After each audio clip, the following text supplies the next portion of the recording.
The Haunting of Heatherfield Hall, a Miss Marple mystery.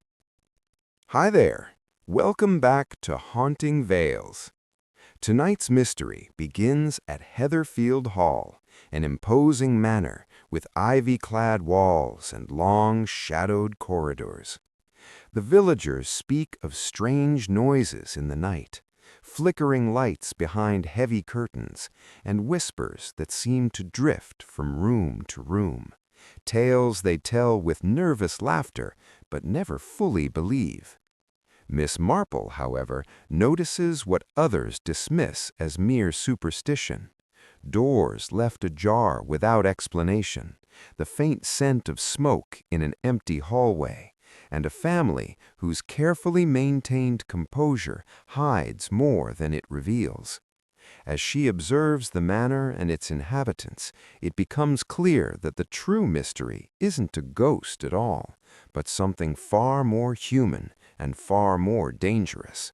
Because sometimes the most terrifying hauntings are not of the spirit, but of secrets long buried and barely remembered.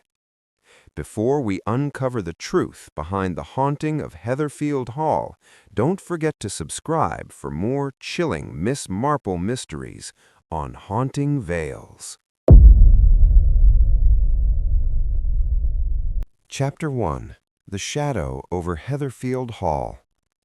The evening train rolled steadily through the quiet countryside, its wheels humming softly against the rails as it cut through fields wrapped in pale mist. Outside the carriage window, the fading daylight stretched across hedgerows and distant trees, turning the landscape into soft shades of gray and silver. It was the sort of evening when the world seemed unusually calm, as though the countryside itself had settled into silence before night arrived. Miss Jane Marple sat comfortably by the window with her knitting resting neatly in her lap. Her calm gray eyes watched the passing fields with thoughtful interest. Many people found train journeys dull, but Miss Marple had always enjoyed observing the quiet details of the world around her. Small villages, lonely roads, and old country houses often appeared peaceful on the surface, yet they frequently concealed the most curious human stories. The carriage door opened with a soft metallic sound, and a tall gentleman stepped inside, brushing the mist from his coat sleeve. He carried a worn leather suitcase and paused briefly when he noticed Miss Marple sitting alone. After a moment, he offered a polite nod and approached her seat. "Excuse me," he said in a courteous tone. "May I sit here?" "Of course," Miss Marple replied with a warm smile. "Please do. The carriage is quite empty this evening." The gentleman sat down opposite her and placed his suitcase carefully near his feet. For a few minutes neither of them spoke. The train continued forward through the foggy countryside, while the dim light outside slowly faded into evening gray. At last, the gentleman glanced toward Miss Marple and cleared his throat gently.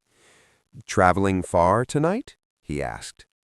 "Not very far," Miss Marple replied calmly as she resumed her knitting. "I am visiting the village of Heatherfield." The gentleman reacted immediately. He turned slightly in his seat and studied her face with sudden interest. "Heatherfield," he repeated slowly, as though weighing the name in his mind. "Yes," Miss Marple said pleasantly. "I understand it is a very quiet village." The gentleman hesitated before answering. "Quiet, perhaps," he admitted, "though some people might say the place has unusual stories attached to it." Miss Marple paused her knitting and looked at him with mild curiosity. "Unusual stories are often the most interesting kind," she said gently. The gentleman gave a faint, uncertain smile. "That may be true. Tell me, have you heard of Heatherfield Hall?" Miss Marple shook her head. "I cannot say that I have." "It is the large house on the hill outside the village, a very old estate, the sort of place that has seen many years and many owners." He lowered his voice slightly before continuing. "People say the house is haunted." Miss Marple did not appear surprised. She folded her knitting neatly and regarded the man with calm interest. "My dear sir, people have been claiming that certain houses are haunted for as long as houses have existed." "You do not believe in ghosts?" the gentleman asked. Miss Marple's eyes brightened slightly with quiet amusement. "I believe that strange events often have very human explanations." The gentleman considered this for a moment before giving a small nod. "Perhaps you are right. Still, Heatherfield Hall has quite a reputation."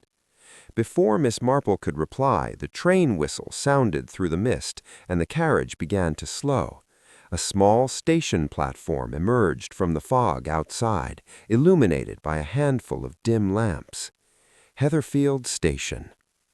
The train came to a gentle stop, and the gentleman rose from his seat. "This is where I get off," he said, lifting his suitcase. Miss Marple stood as well.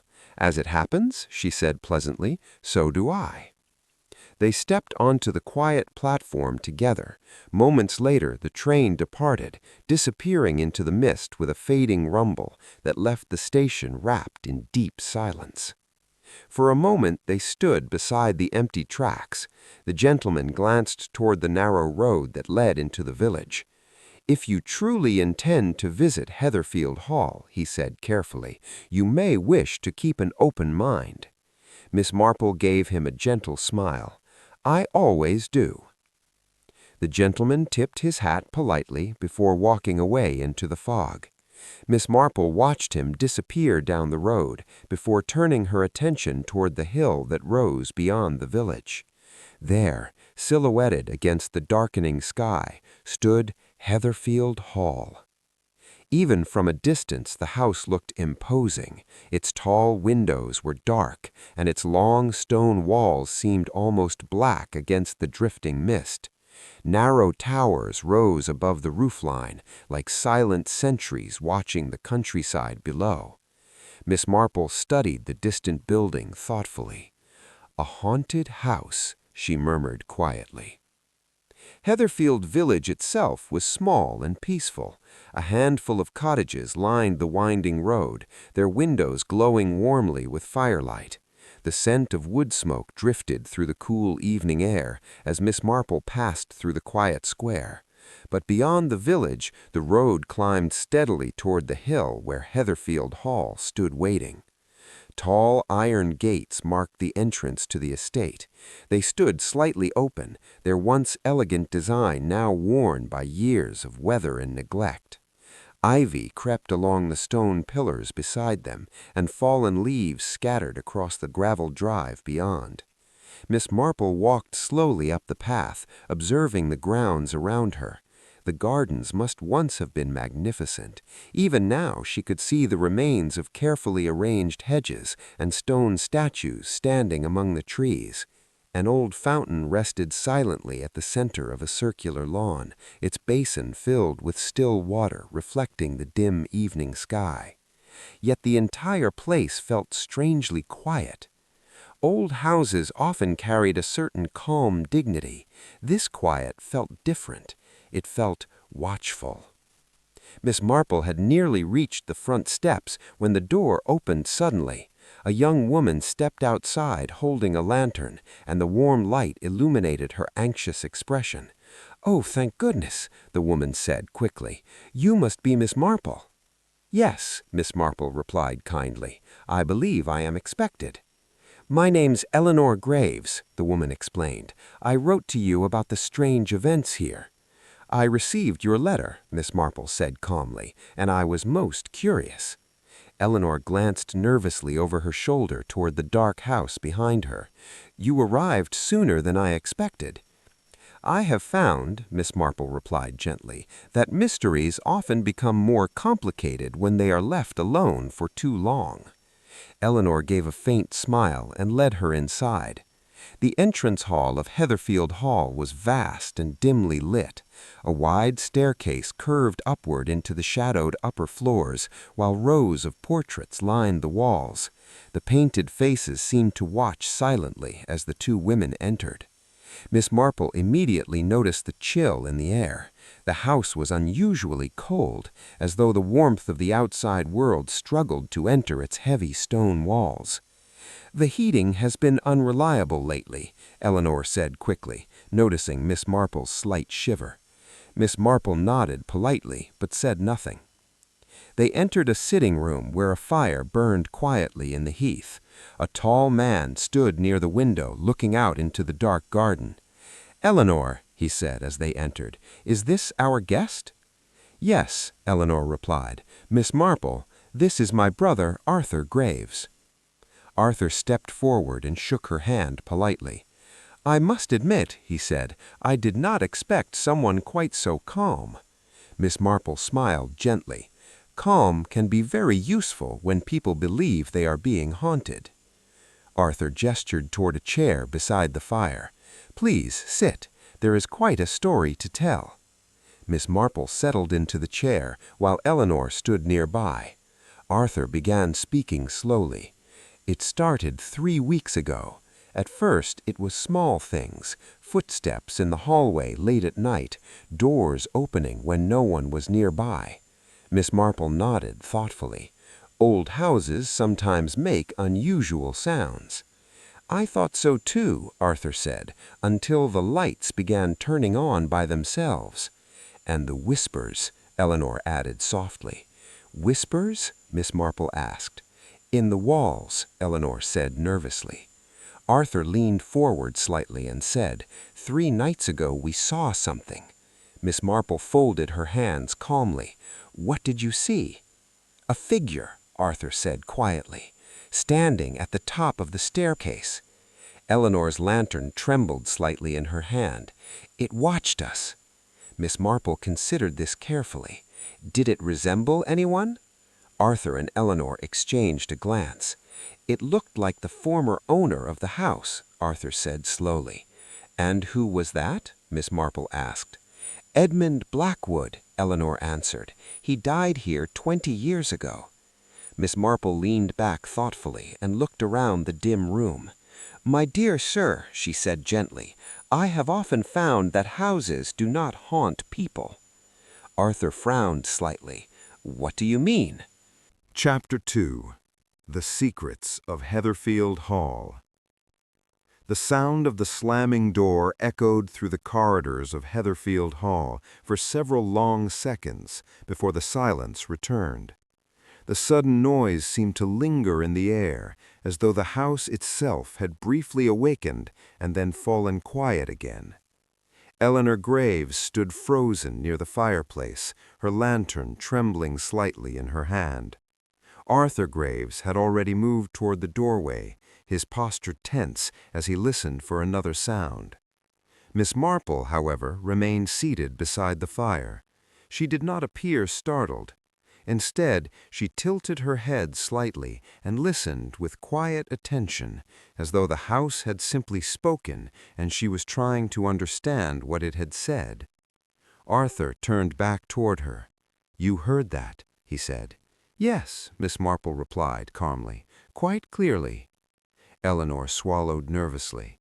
"That is exactly what has been happening every night." Arthur walked toward the hallway and peered into the darkness beyond the sitting room. The corridor stretched away into shadow, lit only by a single wall lamp near the staircase. "No one else should be in the house," he said slowly. Miss Marple rose from her chair and adjusted her gloves. "Then perhaps we should confirm that," she said gently. Arthur hesitated for a moment before nodding. Eleanor lifted the lantern slightly higher, and the 3 of them stepped into the hallway together. The corridor of Heatherfield Hall was long and lined with portraits that seemed far older than the house itself. Their dark frames caught the faint light from the lantern, and the painted faces appeared to watch silently as the small group passed beneath them. Miss Marple noticed everything: the worn carpet on the floor, the faint draft moving along the walls, the distant creaking of old wood somewhere deep in the building. The staircase rose at the far end of the hall, curving upward into darkness. It was wide and beautifully carved, yet something about it felt strangely foreboding. Arthur stopped at the bottom step. "This is where we saw it," he said quietly. Miss Marple looked up the staircase with calm interest. "The figure stood there?" she asked. Arthur nodded slowly. "At the top of the landing." Eleanor raised the lantern, but the light did not reach the upper floor. The darkness above seemed thick, swallowing the glow before it could climb the staircase. Miss Marple studied the steps for several moments before speaking. "Old houses are very fond of shadows," she said thoughtfully. "Shadows can sometimes appear quite convincing." Arthur frowned slightly. "You think we imagined it?" "I think," Miss Marple replied gently, "that we should look a little closer before deciding anything." Without hesitation, she began climbing the staircase. Arthur and Eleanor exchanged a brief glance before following her. The wood beneath their feet creaked softly as they moved upward. The sound echoed through the empty house, making each step seem louder than the last. When they reached the top landing, Eleanor held the lantern higher. The corridor above stretched in two directions, lined with closed doors. Everything was silent. Arthur looked around carefully. "There is no one here." Miss Marple walked slowly along the landing, her eyes moving from door to door. She stopped beside the first one and gently turned the handle. The room inside appeared untouched. Dust lay thick on the furniture, and a large bed stood against the far wall beneath a faded canopy. Moonlight filtered faintly through the tall window, illuminating the room with pale silver light. Miss Marple stepped inside for a moment before returning to the hallway. "This room has not been used in some time," she said. Arthur nodded. "Most of the upper floor is rarely occupied." They continued along the corridor, checking each door as they passed. Every room appeared empty. Yet the feeling of being watched had not disappeared. Miss Marple could sense it. Finally, they reached the last door at the end of the hallway. Arthur stopped suddenly. "That room," he said quietly, "belonged to Edmund Blackwood." Miss Marple turned toward the door. "Is it locked?" Arthur hesitated. "Yes." "May I see?" Arthur reached into his pocket and produced a small brass key. "We rarely open it. After everything that happened here, it seemed better to leave it alone." Miss Marple accepted the key and examined it briefly before unlocking the door. The hinges groaned softly as the door opened. The room beyond was large and shadowed, with tall windows that overlooked the gardens below.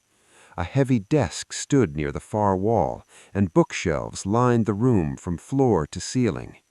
Dust covered nearly every surface.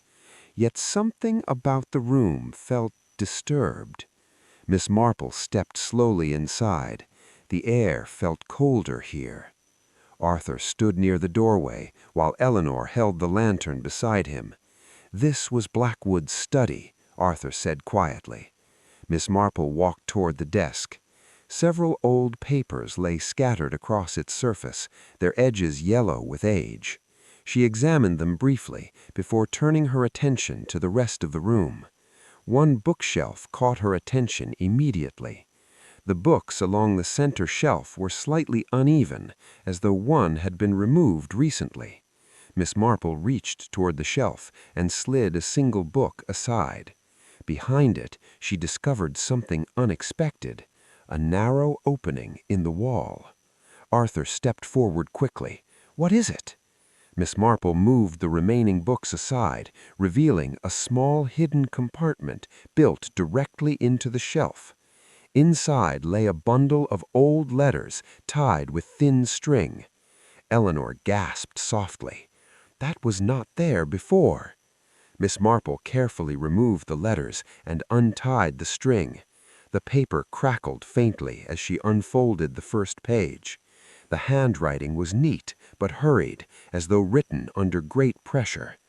Miss Marple read silently for several seconds. Then she looked up.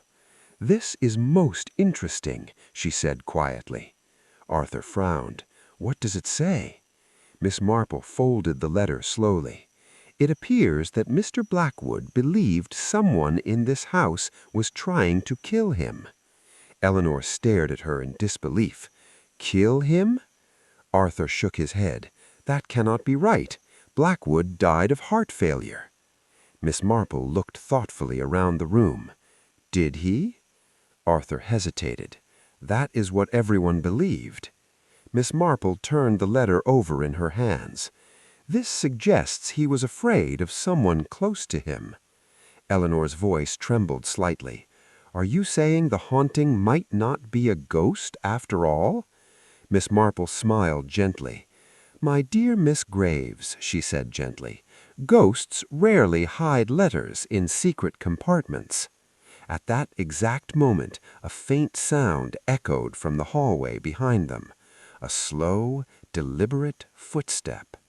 Arthur turned sharply. "Did you hear that?" The lantern light flickered slightly as Eleanor stepped back toward the door. "Yes," she whispered. Another step followed, then another. Someone was walking along the landing outside the room. Miss Marple closed the letter calmly and placed it back on the desk. Arthur moved cautiously toward the doorway and looked out into the corridor. The landing was empty, yet the footsteps had stopped only seconds earlier. Eleanor's voice trembled. "There is no one there." Miss Marple walked toward the doorway beside Arthur. She looked down the long corridor and then slowly toward the staircase. Everything appeared perfectly still, yet Miss Marple's eyes narrowed slightly, because something had changed. The door at the far end of the hallway was now open. Arthur noticed it too. "That door was closed earlier," he said quietly. Miss Marple nodded. "Yes, I believe it was." Eleanor gripped the lantern tightly. "Should we check it?" Miss Marple considered the dark doorway at the end of the hall. Then she smiled gently. "Yes," she said, "I think Heatherfield Hall is ready to show us another secret." Chapter 3. The Truth Behind the Haunting of Heatherfield Hall. The open door at the far end of the corridor seemed darker than the rest of the hallway, as though the shadows inside that room had deepened while they were searching the study. Eleanor held the lantern a little higher, but the light only pushed the darkness back by a few feet. The long corridor remained quiet, the silence pressing against the walls of Heatherfield Hall like a held breath. Arthur Graves stared at the doorway with growing unease. Only minutes earlier he was certain that door had been closed. Now it stood open, unmoving, as though someone had stepped through it and vanished into the shadows beyond. "That door was closed," Arthur said slowly. "Yes," Miss Marple replied gently. "I believe it was." Eleanor tightened her grip on the lantern. "Then someone must have opened it." Miss Marple adjusted her gloves with calm precision and began walking slowly toward the far end of the corridor. Her movements were steady and unhurried, and despite the tension in the air, her quiet confidence seemed to guide the others forward. Arthur followed close behind, while Eleanor came last, the lantern light shifting across the walls and portraits as they moved down the hallway. The painted faces seemed almost alive in the dim glow, their eyes reflecting small flashes of light as the lantern passed. When they reached the doorway, Miss Marple paused and looked inside. "This room," she asked calmly, "what was it used for?" Arthur stepped beside her and glanced around the interior. "Only storage, old furniture and things that were never removed." Miss Marple stepped inside first. The air in the room felt stale and heavy with dust.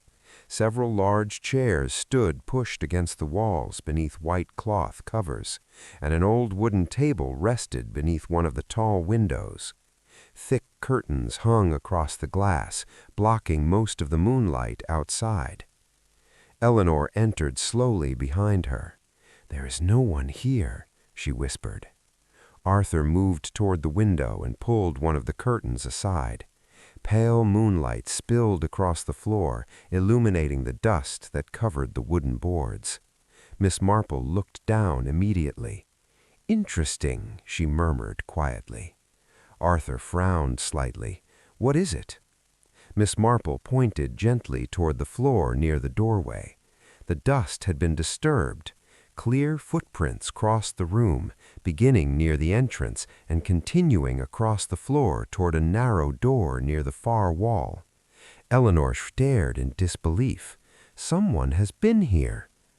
Arthur followed the line of footprints until he reached the smaller door. He examined it for a moment before speaking. "This leads to the old servants' passage," he said slowly.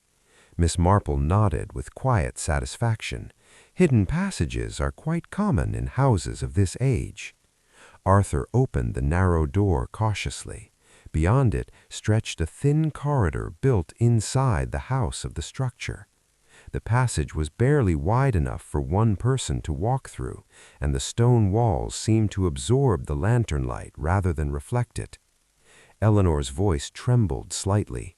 Who would be using this? Miss Marple stepped closer to the entrance and studied the dark passage. "That," she said calmly, "is precisely what we are about to discover." Arthur lifted the lantern and stepped carefully into the passage. Miss Marple followed behind him, while Eleanor hesitated only briefly before stepping in after them. The narrow corridor stretched through the structure of Heatherfield Hall like a hidden vein running through the building. The lantern light flickered against the rough stone as they walked slowly forward, their footsteps echoing faintly in the confined space.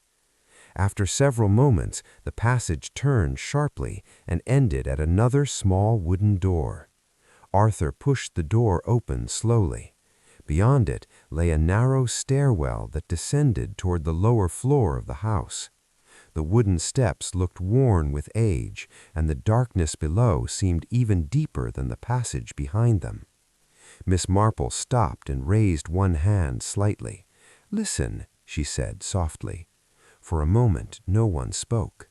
Then a faint sound drifted upward from below. A quiet scrape. Then the soft closing of a drawer. Arthur's voice dropped to a whisper. "Someone is down there." Eleanor's voice trembled. "The ghost!" Miss Marple shook her head gently. "No," she said calmly, "not a ghost."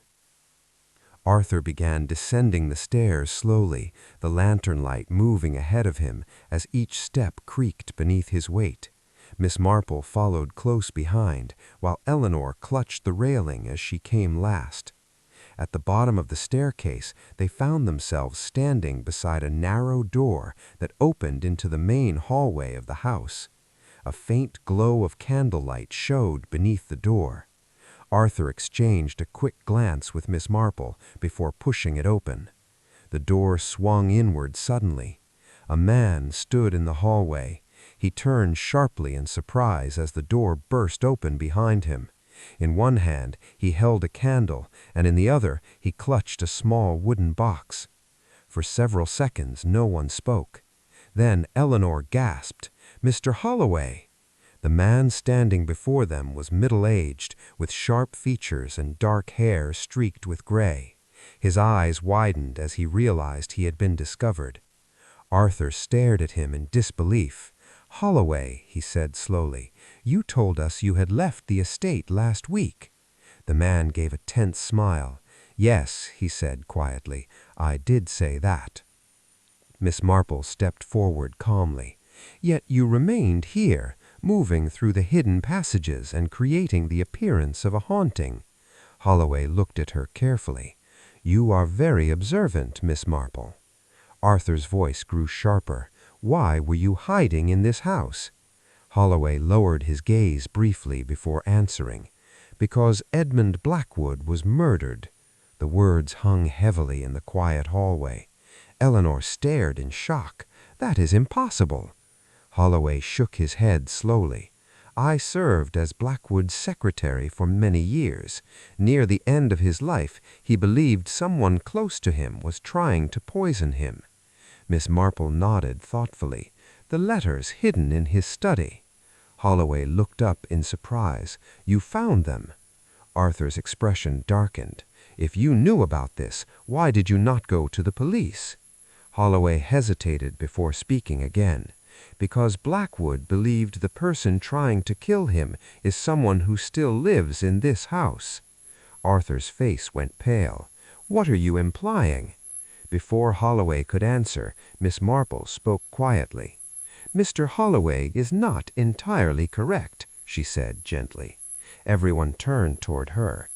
Edmund Blackwood did suspect someone close to him, but he was mistaken about the identity of the person responsible. Arthur looked confused. Then who was it? Miss Marple's eyes rested calmly on Holloway. The true culprit, she said softly, is standing before us. Holloway's expression froze. Arthur stared at him in disbelief. You poisoned him. Holloway's shoulders slowly slumped. He discovered that I had been stealing from his accounts. If he exposed me, I would have lost everything. Miss Marple nodded gently. So you poisoned his medicine and allowed everyone to believe his death was natural. Eleanor covered her mouth in shock. And the haunting? Arthur demanded. Holloway let out a tired laugh. A ghost is very useful when one wishes to frighten people away from a house. Arthur stepped forward angrily. You tried to drive us out of our own home. Holloway lowered his head. Yes. Miss Marple turned calmly toward Arthur. I believe it would be wise to contact the police. Arthur nodded slowly. I will do so immediately. Later that evening, the quiet road leading to Heatherfield Hall was broken by the distant sound of a motor car climbing the hill. The police soon arrived and took Mr. Holloway into custody. Hours later, the house was peaceful again. Miss Marple sat comfortably beside the fire in the sitting room, while Eleanor poured tea with steady hands. I cannot believe the house was never haunted at all, Eleanor said softly. Miss Marple smiled gently. My dear Miss Graves, houses rarely are. Arthur leaned back in his chair with a long sigh of relief. You solved the mystery so easily. Miss Marple shook her head kindly. Human nature is rarely mysterious once one learns to observe it carefully. Outside, the mist drifted quietly across the hill where Heatherfield Hall stood, overlooking the sleeping village below. The dark windows no longer seemed threatening, and the long corridors of the old house had finally grown silent again. And so the haunting of Heatherfield Hall came to an end. But as Miss Marple quietly finished her tea, she knew that in villages like Heatherfield there were always more secrets waiting patiently to be discovered. If you enjoyed this mystery and would like to hear more stories where Miss Marple uncovers the secrets